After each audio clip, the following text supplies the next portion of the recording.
انا النهارده جايه عشان اقولك الشريك لسه بيفكر فيكي، بيحاول ياخد خطوه، بس في بيبان متقفله، مش باب واحد. انت عامله بلوك او زعلانه، العلاقه كان فيها خيانه او طرف تالت دخل بوظ معاكي الموضوع خالص.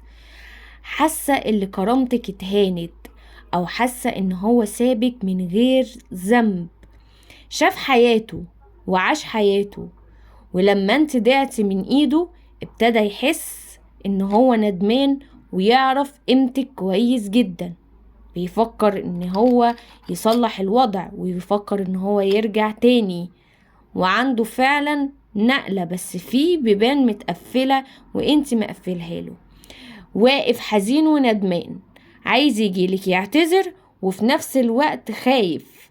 كل شوية يمسك التليفون، عايز يبعت رسالة، عايز يصلح الأمر، لكن خايف من ردة الفعل، مكسوف من اللي هو عمله أو الخطوة الغلط اللي هو خدها معاكي. الشخص دوت بقى يحبك، او رجع طاقة الحب تاني جوه قلبه، بعد ما هو حس ان هو خلاص نسيكي، او ما بقاش يفكر فيكي زي الاول. الشخص ده رجع تاني يفكر فيكي، رجع تاني يشتاق. مرة واحدة شاف كل شريط الذكريات بتعدي قدامه.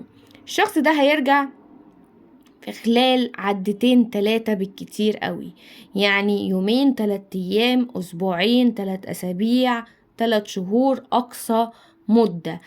الشخص ده هيرجع وهيطلب منك علاقة جديدة، حب جديد، مشاعر جديدة. هيقولك كده: انا حابب ان احنا نفتح باب مع بعض جديد، حابب ان انا اخش حياتك تاني كأني داخلها من اول وجديد. اديني فرصة اصلح اللي حصل، او اديني فرصة اشوف ايه الغلط اللي كان موجود ونشيله خالص.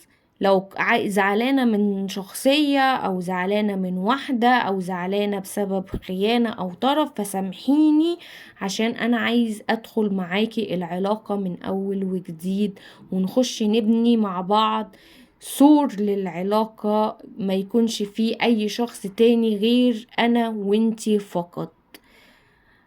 هيرجع وهيكلمك في الطاقة دي، والبعض منكم هيدي فرصة للشخص دوت، وهيدي فرصة ان هو يخش حياته، وان هو يبني فعلا السور محاوط على الطاقة دي. نستقبل الطاقة، ما ننساش المتابعة علشان نوصل لكل جديد في الطاقة، ونكتب استقبل الطاقة بكل حب.